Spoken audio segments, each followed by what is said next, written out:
Okay, here we go again. The last trial was pretty successful. I've got a new blank, fresh blank, set up for 40 teeth at axial pitch of 10 on the worm and the cutter. I'm shooting for 0.2157 hole depth, and you can see the indicator at the back of the machine there that's zeroed on the knee, because I'm going to be feeding upward about in 10th increments until I get to 0.2157, give or take a little bit. I've got the blank centered in the hob with the dial indicator on the x-axis, and I've got the depth zeroed and everything ready to go. So anyway, I'm right about 60 or 70 RPM on the cutter, which seemed to work pretty well. And I'll be feeding the z-axis up in increments of about 10,000th, depending on how the machine's running and if everything's going well. Before I do that, I'm going to drop a little oil in the oiling mechanism, which is a gravity well on the top of the machine. So I pour about a cup of oil in there, and that's enough to feed the bearings for the duration of the exercise. So with that, I'm going to start the engines, start the machine, and let's see what happens.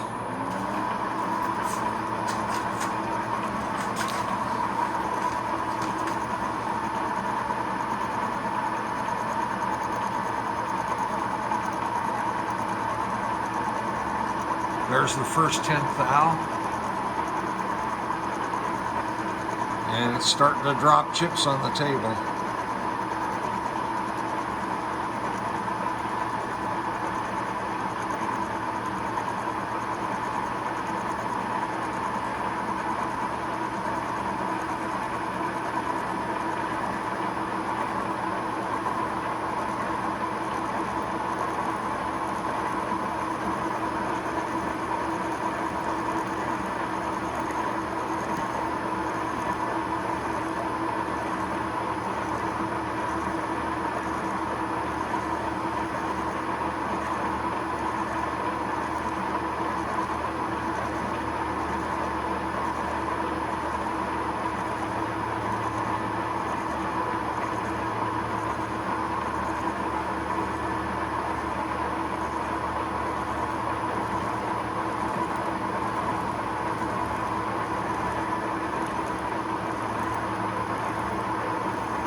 This is at 60 thou, and it seems like it's going pretty well so far. So that's about a quarter of the way done.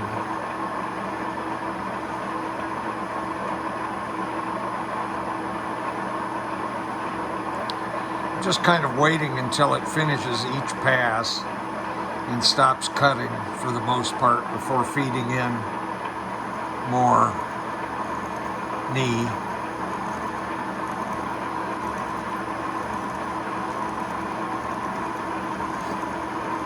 When I get a little more confident in everything, I may increase the feed rate for aluminum. I think I could probably come close to doing this in steel. Maybe have to drop down to half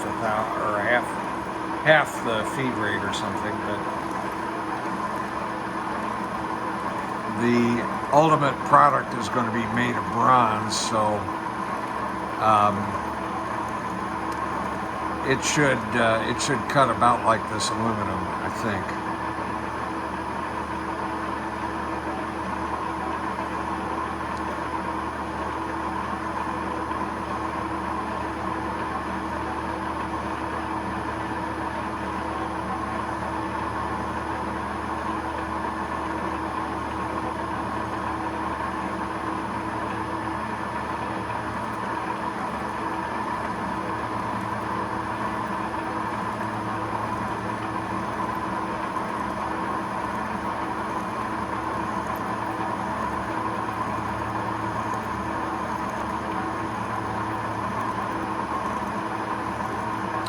Overall, I have to say it's a much smoother cutting operation than it was with my my former setup on the Bridgeport clone. I'm not getting any of the kind of driveline impulses and grunting that I was getting. The whole process seems pretty smooth, and I think I'm taking fairly light cuts for this machine. One of the things I did on the previous iteration was I had a fairly large flywheel attached to the outboard end of the spindle to try to provide more inertia. And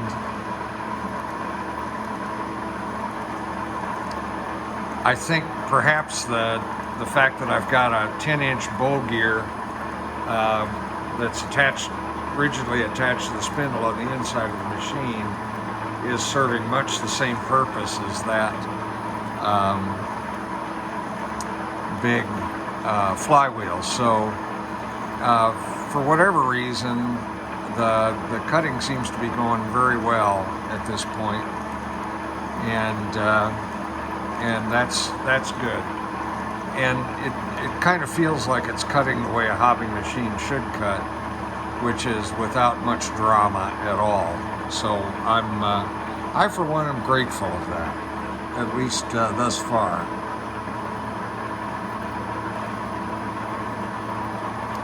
There's 100 thou.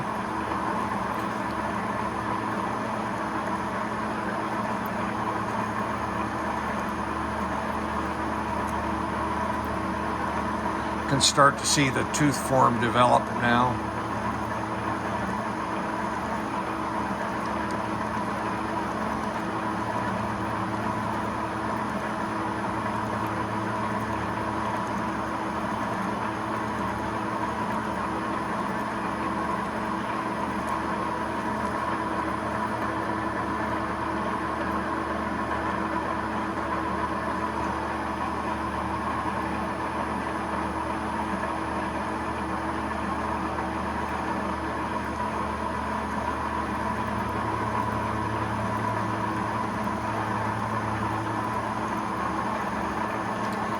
As the cut gets deeper, the amount of metal removed per pass gets a little heavier, and I can hear the motor starting to hum just a little bit when I feed in the stock. So when I get a little bit further on, I'll probably slow down the feed just a little bit.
That's at 140 thousandths now.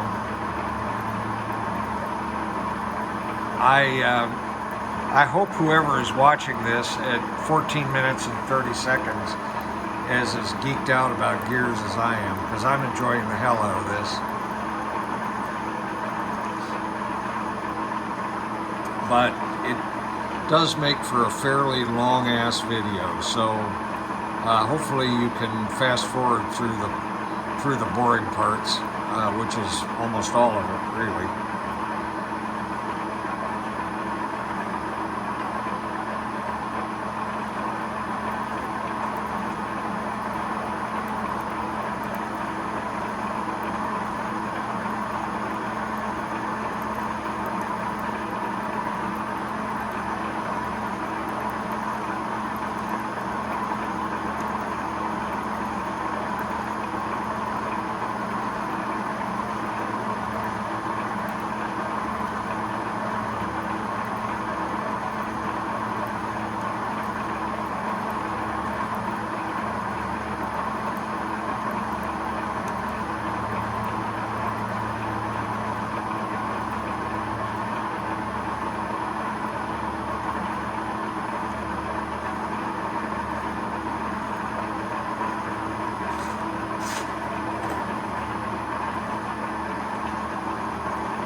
Here's 200 thou.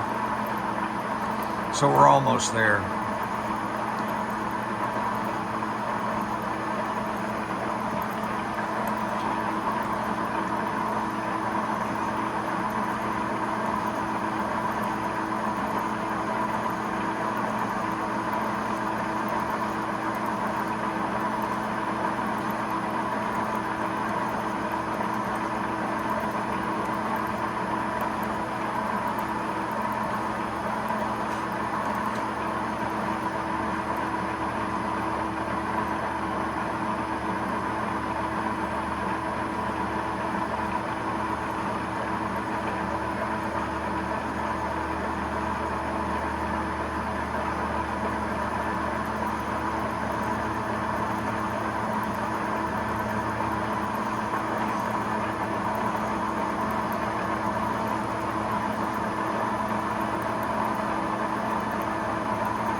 Well, this pass is at the whole depth, about 218, or sorry, 216 for this pitch. I'm going to let it just keep running to get whatever spring there might be out of the system for another revolution. And where that's, if I discount the prologue to the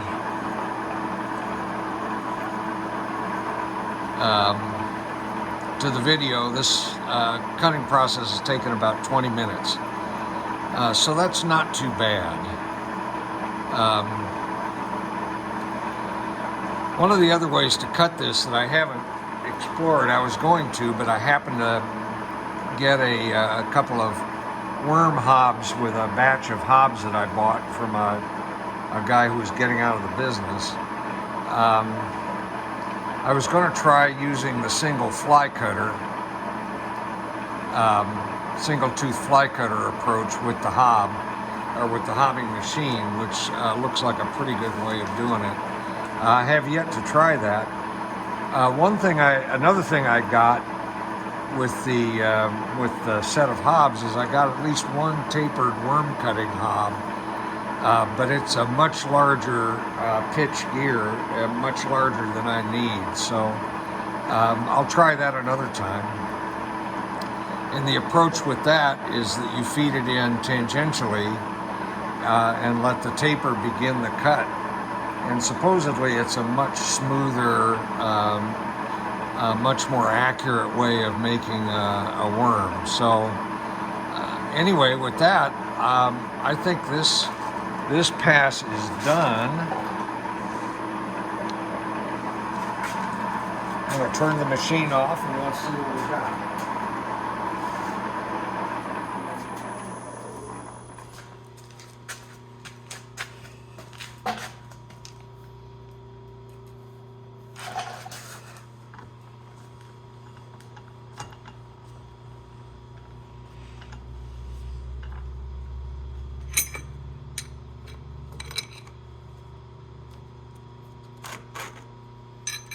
Get my dial indicators out of the way.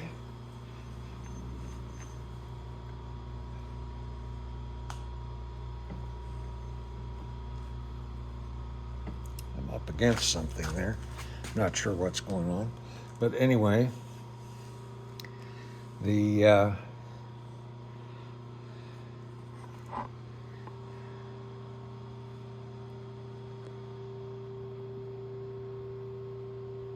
there it is. I have to say that doesn't look too bad at first blush, but I'll post something else later and give you a sense. Sorry for the really long video. Again, I'm not an expert at making shop videos, as you can probably tell, but my suggestion would be to fast forward to the end if you want to see how it all comes out. Thanks for watching.